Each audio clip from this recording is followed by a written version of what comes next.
This is the start to my turbo NA Subaru. Picked this baby up for 450 bucks. Absolute piece of garbage.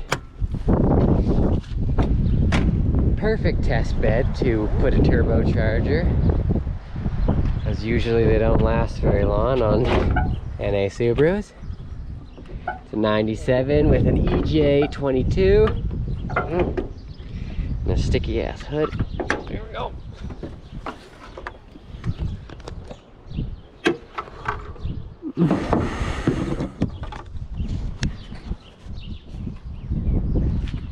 So far I've put a new clutch in it, one that'll hopefully be able to take the immense power that this thing will be putting out. Hopefully upwards of 170 horsepower. Alright, now that I'm downstairs, this is going to be the everything you need plus probably a bunch of stuff I forgot portion. Alright, sorry, I've gotten a text message. No, it's... Huh, interesting. Okay, so I've collected some things over the last couple days, mostly from scrap shit. Excuse my scrap good stuff. Here we have the turbo TD04 off Bug-Eye WRX, maybe. I don't know. The man I don't think he had any idea himself what it was off of. He just had it. You're gonna need, well, maybe if you go to a scrapper and get this thing off of a scrap, that he didn't have this part. So this is the back flange that I just made out of some metal that will warp because it is way too thin, but you know what, we're going to use it until it does. And then same here, montage to how I built that. Maybe, I don't know, do people like montages in their videos? Yes they do. Watch it.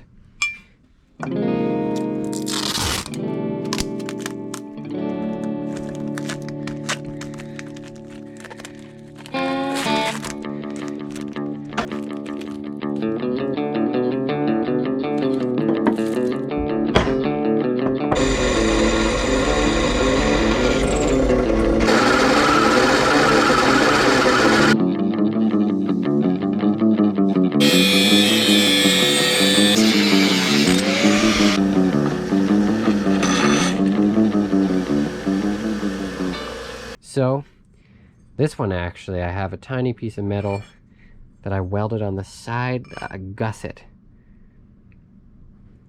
for strength because I was worried about that bit warping. So those, you'll need these. The turbo unintercooler, I have two. This one is off of an RX-7 and I thought it was neat because it is a water or coolant, I suppose, to air. And that was quite interesting because then my logic here was I wouldn't need a hole in the hood. And but it's quite small and it can't actually run very much boost because it's about 30 years old or something. Not sure. So I've picked this up actually today. It's off of a Bug-Eye WRX as well. And yeah, it's just going to make it so much easier. The mounts mount up beautifully already to the stock air intake, I think, and if they don't, well, I just won't mount it to anything probably. And everything is just, it came with a blow-off valve and this was $40. Yes, this was 40 bucks. Turbo was 130, so right now we're at a number I've forgotten. There's many tubes down here. Many hose clamps. I went to the scrapyard and just literally picked anything off the ground that looked mildly interesting. So you're gonna need that. You're gonna need exactly what I have here to the dot. If you don't have this, then it won't work. Oh yes, oil feed. Oil feed is important. Right here I have, so this is like a Amazon oil feed line. I could not find anything cheaper out there whatsoever. So if you You know, if you can, you got something going on. But I went to the scrap yard, looked around, looked in lots of places. This was $50, and it came with a bunch of other random garbage that I don't actually want, but still there wasn't really anything cheaper than the kit. This is a adapter to go into the turbo. I think this is 10 by 1.5 millimeter fitting, and then it's an AN4 essentially, except it's steel, so they call it a JST because they're very clever, and they'd like to have two different names for things that are the exact same. And you can, I got this at a local fitting store. As a wise man once said, think globally and buy locally. All right, with that there is some more tubes. Also in here, you might not, there's tubes for lots of stuff. Tons and tons. Oh yes, okay, excuse my mess of things here. This is, you don't need a little quadcopter. You don't need that. What you're gonna need, this is optional and is a janky thing. So this is an old multimeter that is gonna be my O2 sensor. And, or a narrow band O2 sensor. And I'm just gonna hook this up to one of my O2 sensors, the one before the cats, read the voltage off of it, and it'll tell me approximately when the engine's gonna blow up. That's the idea. Here, this is all the stuff that came with the kit. Most of it you can't use. It's actually for like a Garrett T4 ...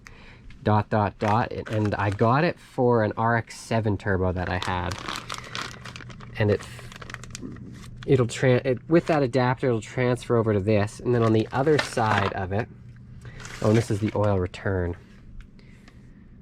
and it's actually brilliantly, I don't know if it fits just onto that. I'm gonna hose clamp it. I'm just really banking on that being good enough. And then on the other end, this is going to tap into the oil pressure sensor under the alternator of the car. And that has 10 by 1.5 threading as well. And so what I've done is, as you can see, they're very close. And this is just slightly, I'm not going to say anything clever. I don't know. Anyways, so what I've done is gotten a tap.